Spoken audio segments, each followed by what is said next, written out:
আমাকে কথা বলতেই হবে ইনশাআল্লাহ, কারণ আগামীতে আবার আপনাদের সাথে দেখা হবে কিনা আমি জানি না।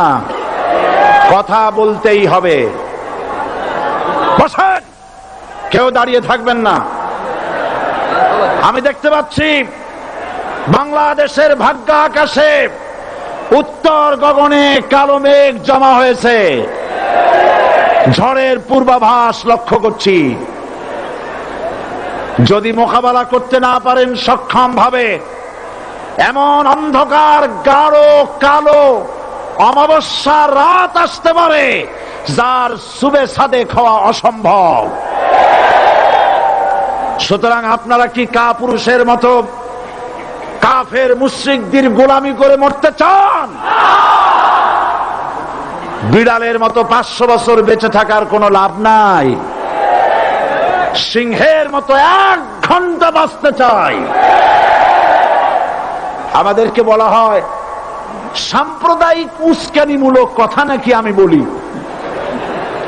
পত্রপত্রিকা দিছে না তারা? সাম্প্রদায়িক উস্কানি কথা, সাম্প্রদায়িক উস্কানিমূলক কথা বলি। সেই জন্যই বোধহয় শত শত মুসলিম আমাদের কাছে এসে মুসলমান হয়।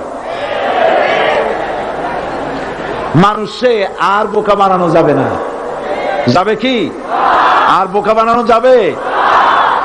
তারপর বলছে কি? এরপরে বলছে আমাকে বলছে রাজাকার। শুনে রাখো, চট্টগ্রামের লক্ষ লক্ষ জনতা, পার্লামেন্টে যখন আমাকে এই কথা বলা হয়েছিল, আমার পার্লামেন্টের কলিগ জাফরুল্লাহ চৌধুরী সাহেব বসে আছেন এখানে,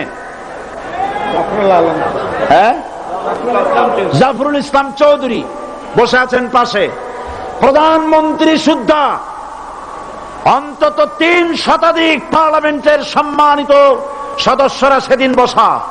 1997 সনের বাজেট বক্তৃতা যখন আমি করতেছিলাম, ডক্টর কুদরতে খোদা, নাম রাখছে কুদরতে খোদা, আসলে গজবে খোদা। এই লোকটি নাস্তিক, ইসলামের চূড়ান্ত দুশমন। তার প্রণীত শিক্ষা ব্যবস্থার যখন সমালোচনা করছিলাম, ট্রেজারি বেঞ্চ থেকে আমাকে বলা হলো রাজাকার। আমি আমার সমস্ত শক্তি একত্রিত করে বলেছিলাম শুধুমাত্র হিন্দুস্তানের রাজাকারেরাই আমাকে রাজাকার বলতে পারে।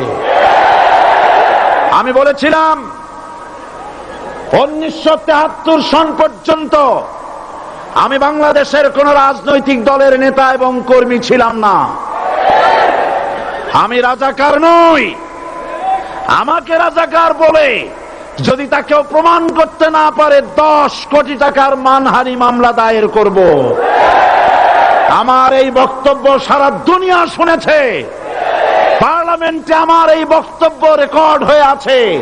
সেদিন 3 শতাধিক পার্লামেন্ট মেম্বারের কেউ আমার চ্যালেঞ্জ গ্রহণ করেন নাই। যে কোনো ব্যক্তি পার্লামেন্টে গিয়ে আমার বক্তৃতা দেখে আসতে পারেন।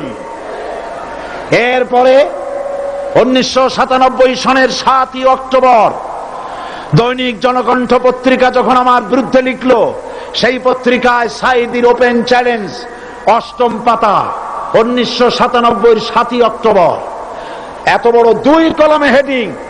সেখানে আমি বলেছি বাংলাদেশের সকল সাংবাদিক, গোয়েন্দা বিভাগ, বাংলাদেশের সকল বুদ্ধিজীবীকে আমি আমার পিরোজপুরে আমন্ত্রণ করছি।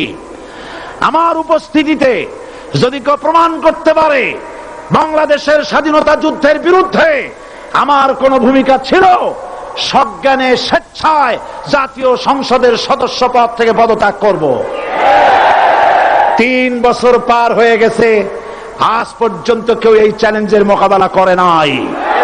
সুতরাং আমাকে যারা রাজাকার বলবে তারা পিতৃ পরিচয়হীন অবৈধ সন্তান। 1971 সনের, শোনো মুসলমানেরা, 1971 সনের কোন কাদা সাইদির গায়ে লাগে নাই। আমাকে রাজাকার বলে জনগণ থেকে বিচ্ছিন্ন করবা, জনগণ থেকে আমারে বিচ্ছিন্ন করা যাবে না। কারণ এই জনগণ আমার জন্য আসে না, এই জনগণ আসে আল্লাহর কোরআনের জন্য।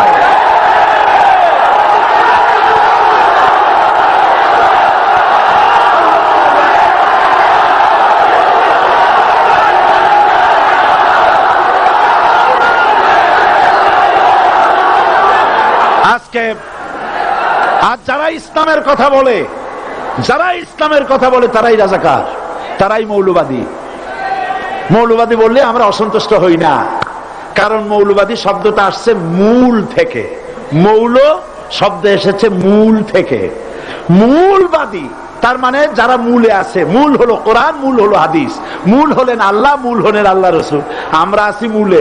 এখন বলেন তো মূলের শক্তি বেশি না আগার শক্তি বেশি?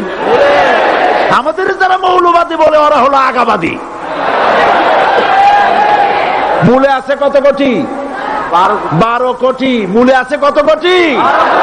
আর আমাদের যারা মৌলবাদী বলে ওই থাকো গাছের আগায়, আমরা মূলে।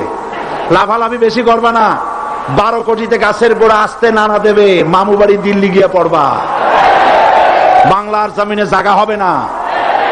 এ কথা বিশ্বাস করো।